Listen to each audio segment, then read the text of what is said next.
کہ اگر خدا کو مان لیں تو پھر سوال یہ ہے کہ خدا نے اس کائنات کو کیسے پیدا کیا.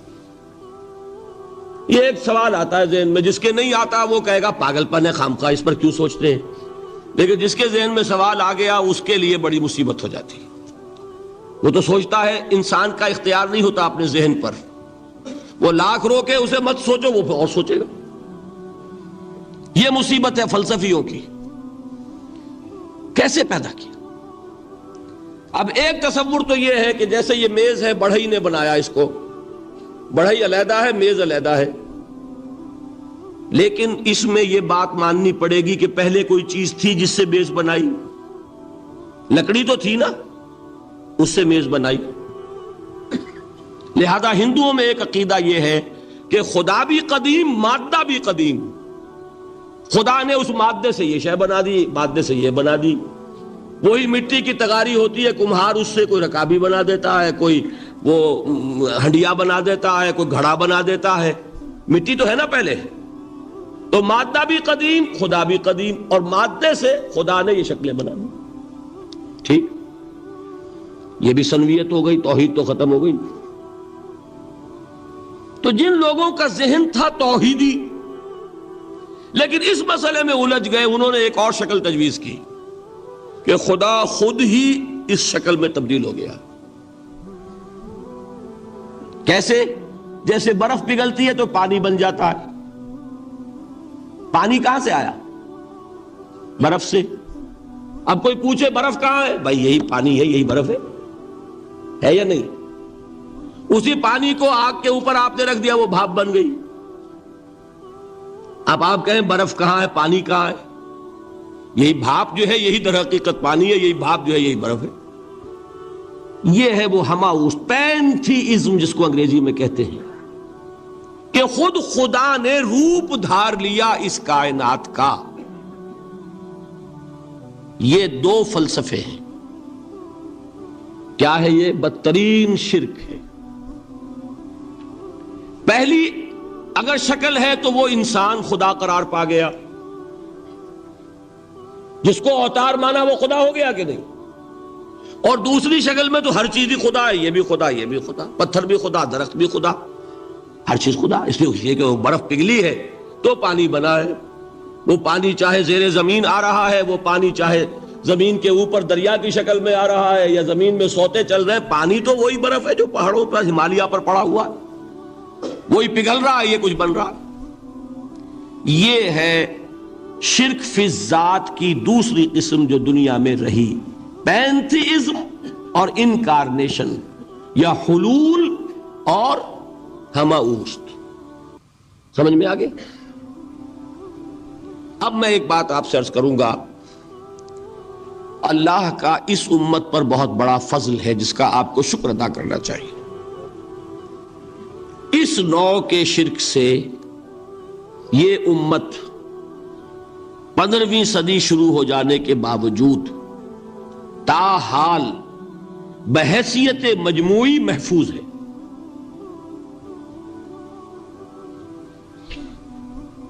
میں نے بحیثیت مجموعی کہا ہے. کوئی افراد یا عوام الناس یا جوہلا یا شعراء یا نعت گو وہ مبالغہ آرائی میں کوئی بات کہہ دیتے ہو تو وہ علیحدہ بات ہے. لیکن مسلمانوں میں کوئی مستند فرقہ اور اس کے جو مستند عقائد ہیں ان میں الحمدللہ آج تک ایسی کوئی چیز شامل نہیں. اس کا جب آپ تقابل کریں گے نا، آپ کا کیا خیال ہے عیسائیوں کو حضرت مسیح سے کتنی محبت تھی؟ اس کا تقابل کیجئے جو محبت مسلمانوں کو رہی حضور کے ساتھ. عیسائیوں کی محبت عشر عشیر نہیں بنے گی. اس محبت کے باوجود کہ ہمیں 10 گنا 100 گنا 1000 گنا زیادہ محبت ہے حضور کے ساتھ، لیکن دیکھیے کہ انہوں نے خدا کا بیٹا بنا دیا. یہاں کسی نے حضور کے بارے میں یہ بات آج تک کہی؟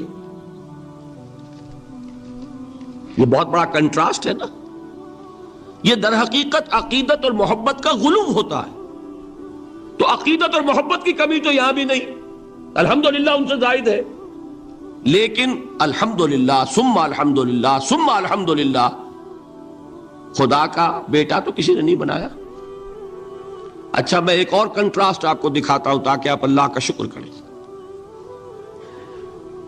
حضرت علی کی کیا نسبت ہے حضور کے ساتھ؟ نبی اور امتی.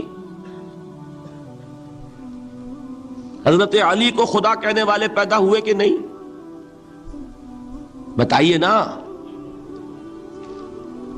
کیا وجہ ہے کہ علی کو خدا کہنے والے پیدا ہوئے لیکن محمد کو خدا کہنے والا پیدا نہیں ہوا صلی اللہ علیہ وسلم ورضی اللہ تعالی عنہ؟ بہت اہم بات ہے، غور کیجئے گا اس میں. حالانکہ حضرت علی کا رتبہ کہاں، حضور کا کہاں. آج بھی آپ دیکھیے آپ کے جاہل عوام کے زبان پر نعرہ یا علی مدد کا ہوتا ہے، یا محمد مدد کسی نے کہا آج تک؟ یہ یا محمد لکھنے کے کام آتا ہے صرف. وہ مسجد پہ لکھ دو تاکہ پتہ چل جائے یہ فلاں فرقے کی مسجد ہے، دوسرا خود ہی بھاگ جائے وہاں سے. یہ صرف اس کام کے لیے ہے. باقی جہاں اصل میدان میں بات آتی ہے کوئی نعرہ لگاتا ہے یا محمد مدد. محمد کا رتبہ اونچا یا علی کا؟ تو ان سے کیوں نہیں مدد مانگی؟ یہ سوالات آپ کے سامنے رکھ رہا ہوں میں. پھر یہ کہ جس طریقے سے کہ غوث اعظم کو پکارا جاتا ہے، کیا محمد کو پکارا جاتا ہے؟ کیا نسبت ہے؟ حضرت علی تو پھر بھی صحابی ہے، خلیفہ چہارم ہے، حضور کے چچا داد بھائی ہے، داماد ہے. غوث اعظم تو بہرحال وہ نسبت تو نہیں ہے. دیکھیے میں اس کا تعلق جوڑتا ہوں ختم نبوت سے. جس طرح اللہ نے خصوصی حفاظت فرمائی ہے قرآن کی، اسی طرح خصوصی حفاظت فرمائی ہے محمد الرسول اللہ.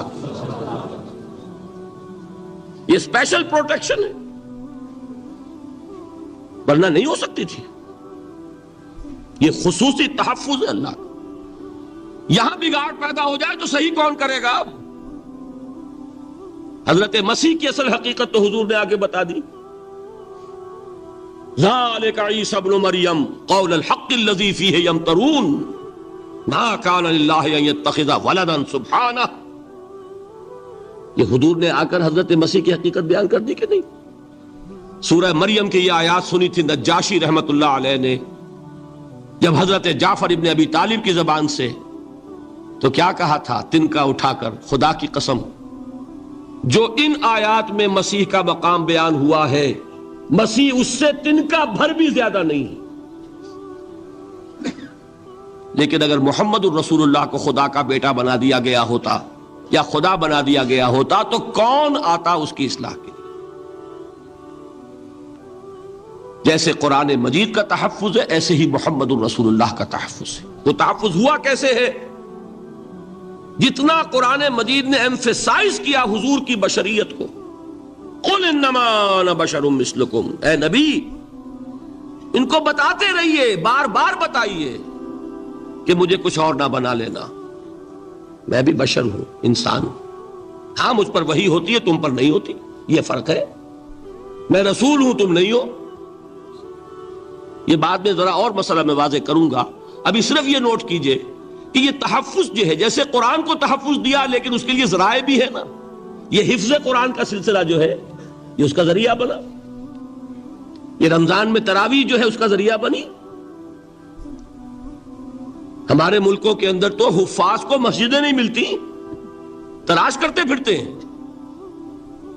اور ایک جیسا کہ اینول جشن ہوتا ہے قرآن مجید کا، ہر حافظ اپنا حفظ تازہ کر رہا ہے، حفاظ لگے ہوئے ایک دوسرے کے ساتھ تازہ کرنے میں. یہ ذریعہ ہے اللہ تعالیٰ نے کہ جس کے ذریعے سے قرآن کو محفوظ کیا. تو حضور کو جو حفاظت دی اس کا ایک طریقہ کیا ہوا؟ قرآن مجید میں حضور کی بشریت کا نمایاں کرنا، اور دوسرا یہ کہ خود حضور نے ایسی باریک بینی سے روکا.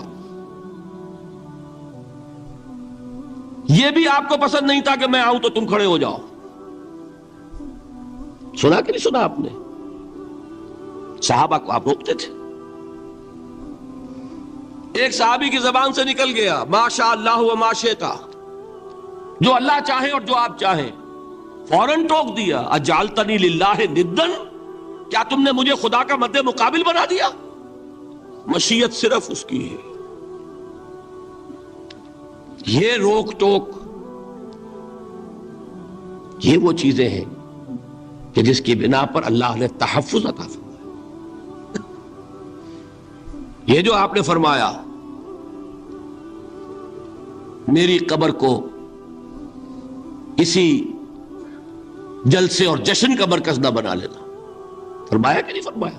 اللہ تعالیٰ لعنت فرمائے بنی اسرائیل پر کہ انہوں نے اپنے نبیوں کی قبروں کو وہ میلہ گاہ بنا لیا۔ یہ ساری وہ ہیں، یہ تحفظات ہیں، یہ بچاؤ ہے، یہ امت کو متنبہ کیا جا رہا ہے کہ محبت اور عقیدت کا غلو جیسے پہلے ہوا، یا اہل الکتاب لا تغلو فی دینکم، اے کتاب والو اپنے دین میں غلو سے کام نہ لو۔ یہ غلو محبت، غلو عقیدت ہے جس کی بنا پر وہ خدا کے بیٹے بنا دیے گئے، اور اگر وہ ہوتا یہاں اللہ کا نہ معلوم اللہ کے برابر کس طریقے سے حضور کو بنا دیا جاتا، لیکن قرآن نے خود حضور نے اس کی پیش بندی کی، جس کا ظہور ہم دیکھ رہے ہیں کہ اللہ کے فضل و کرم سے یہ امت تا حال بحیثیت مجموعی محفوظ ہے۔ البتہ دیکھیے شاعروں کی باتیں اور ہوتی ہیں، اور عوام کی اور واعظوں کی اور نعت گوؤں کی باتیں جو ہے وہ اور ہیں۔ میں جس چیز کی نفی کر رہا ہوں وہ علماء کی بات ہے۔ شاعروں کا تو قرآن مجید کے اندر خود ہی بھاڑا پھوڑ دیا اللہ نے، وَالشُّعَرَاءُ يَتَّبِعُهُمُ الْغَاوُونَ أَلَمْ تَرَ أَنَّهُمْ فِي كُلِّ وَادٍ يَهِيمُونَ إِنَّهُمْ يَقُولُونَ مَا لَا يَفْعَلُونَ۔ مبالغہ نہ کریں تو شعر میں رنگ ہی پیدا نہیں ہوتا، پھر شعر کائے کو کہنا ہے نثر کہو بھائی، مبالغے سے اس میں ایک تاثیر پیدا ہوتا۔ وہ مبالغے ہمارے شاعروں نے، ہمارے نعت گوؤں نے کیے ہیں، اور اس میں اللہ تعالیٰ انہیں معاف کرے، بالکل اوتار کر الفاظ بھی استعمال کر دیے۔ وہی جو مستوی عرش تھا خدا ہو کر، اتر پڑا وہ مدینے میں مصطفیٰ ہو کر۔ بتائیے رام چندر جی کے بارے میں جو عقیدہ ہے، اب کیا فرق رہ گیا؟ بال برابر فرق ہے یا کوئی؟ اور نقطے پیدا کرتے ہیں۔ مدینے کی مسجد میں منبر کے اوپر بغیر عین کا ایک عرب ہم نے دیکھا، کیا سمجھ میں آیا؟ عرب میں سے عین نکالا، کیا بنا؟ یہ نقطہ آفرینی ہے۔ اسی طریقے سے ہماری شاعری میں کچھ ہمہ کا رنگ بھی پیدا ہو گیا۔ خود کوزاؤ، خود کوزا کرو، خود گلے کوزا، خود رند سبو کش، خود برسر آکوزا خریدار بے آمد بشکست و رواں شد۔ وہ خود ہی کوزا ہے، خود ہی مٹی ہے جس سے کوزا بنا ہے، خود ہی کوزے کا بنانے والا ہے۔ سمجھ رہے؟ الفاظ تو بڑے پیارے ہیں، بڑے مزیدار ہیں، آدمی ایک دفعہ وجد میں آ جاتا ہے، لیکن ہے کیا؟ وہی ہے نا کہ وہی جو برف تھا پگھل کر پانی بن گیا۔ خود کوزاؤ، خود کوزا کرو، خود گلے کوزا، خود رند سبو کش، خود ہی اس کوزے میں شراب ڈال کے پیتا بھی ہے، خود ہی مٹی ہے، خود ہی وہ بنانے والا ہے، خود ہی کوزا ہے، خود ہی اس میں شراب ڈال کے پیتا بھی، اور خود ہی اس کوزے کو توڑ کر اپنا راستہ بھی لیتا ہے۔ اب آپ اس پر سر دھنیے اور جو چاہے کریں، لیکن یہ کہ اس کا ڈانڈے مل گئے کہ نہیں اسی اماؤس سے۔ لیکن یہ کسی مفتی کی بات ہے کیا؟ یا کسی ائمہ دین میں سے کسی کا قول ہے؟ بھائی شاعروں کی باتیں سن لیا کریں، اللہ اللہ خیر صلی اللہ۔ ان چیزوں کا بہت زیادہ سختی کے ساتھ نوٹس بھی لینے کا کوئی فائدہ نہیں ہوتا۔ بات وہ ہونی چاہیے کہ جو علماء کہہ رہے ہوں، مستند عقائد ہوں، جو ان کی کتابوں میں درج ہوں، ان سے بات ہونی چاہیے۔ تو یہ چیزیں، یہ گمراہیاں آئی ہیں، لیکن الحمدللہ ثم الحمدللہ کہ یہ عوام میں ہے، جہلاء میں ہے، شعراء میں ہے، نعت گوؤں میں ہے، یہ کسی بھی مستند دینی فرقے کے مستند علماء میں ہم کے ہاں موجود نہیں۔ البتہ ایک مسئلہ جو ہے نور اور بشر کا، وہ ذرا تھوڑا سا میں حل کر دوں آج۔ آپ سمجھتے ہوں گے لا ینحل ہے، میں نے جس طرح کہا تھا کہ امام بخاری کا قول بھی 100% درست اور امام ابو حنیفہ کا بھی 100% درست ثابت کیا کہ نہیں، اسی طرح میں کہتا ہوں جو حضور کو بشر کہتے ہیں وہ بھی 100% درست، جو حضور کو نور کہتے ہیں وہ بھی 100% درست۔ مطلب کیا ہے؟ دیکھیے، ہر انسان کے وجود کے دو حصے ہیں، میں نے پہلے دن شاید کچھ بیان کیا تھا۔ ایک خاکی وجود، اور اینیمل بینگ جو حیوان ہے ہمارا، ایک وہ روح ربانی جو اس میں پھونکی گئی۔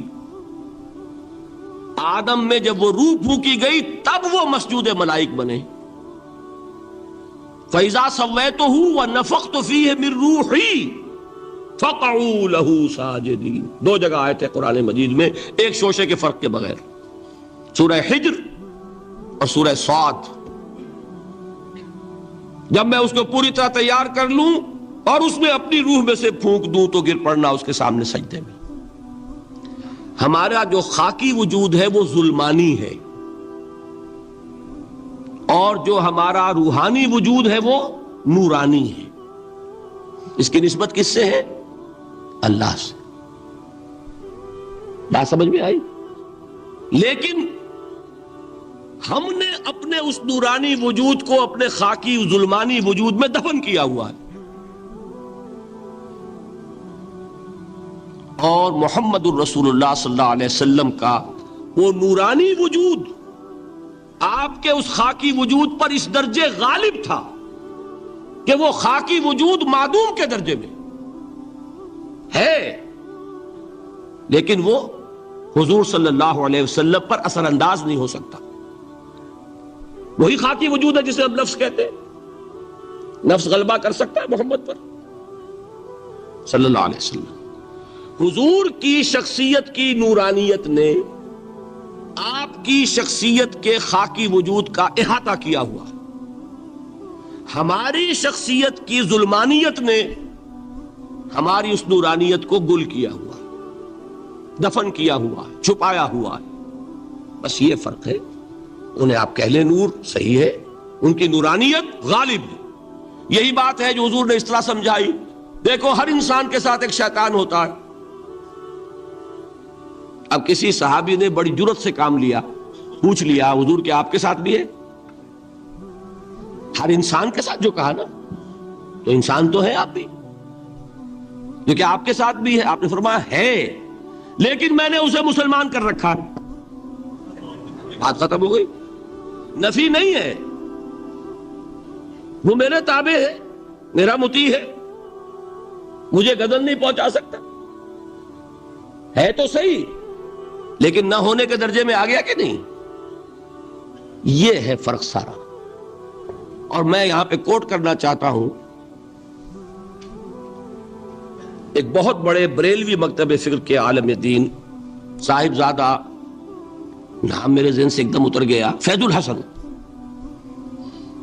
اللہ تعالیٰ ان کی خطاؤں سے درگزر فرمائے، ان کی مغفرت فرمائے۔ آپ نے سنا ہوگا نا نام۔ انہوں نے ایک روز تقریر کی جو میں نے سنی، اور تقریر کہاں کی؟ ساہیوال میں۔ وہاں کا ایک بہت مشہور چوک ہے، مہاجرین، مسجد مہاجرین کہلاتی ہے، وہاں تقریر تھی ان کی، میں نے سنی۔ ان کے الفاظ یہ تھے کہ کیا آپ لوگ ہمیں جاہل سمجھتے ہیں؟ کیا ہمیں عربی نہیں آتی؟ کیا ہم نے قرآن نہیں پڑھا جس میں بار بار یہ لکھا ہوا ہے کہ حضور بشر ہیں؟ حضور بشر ہیں، لیکن اصل میں ہم حضور کی بشریت کو نمایاں کرنے کو سوء ادب سمجھتے ہیں۔ بات سمجھیے آپ نے، اس قدر پیاری بات ہے۔ انہوں نے کہا کہ آپ کے باپ کا نام کیا ہے؟ عبد الرحمن۔ آپ عبد الرحمن کہہ کے پکارتے ہیں انہیں؟ ابا جان۔ ابھی آپ نے وہ آیات سنی، حضرت ابراہیم نے اپنے مشرک باپ کو یا ابت ہے، یا ابت ہے، بڑا پیارا ترجمہ کیا، ابا جان، ابا جان۔ کیا نام لیں گے؟ آپ کے باپ کا نام ہے، نام نہیں لیتے آپ، کیوں؟ ادب کی وجہ سے۔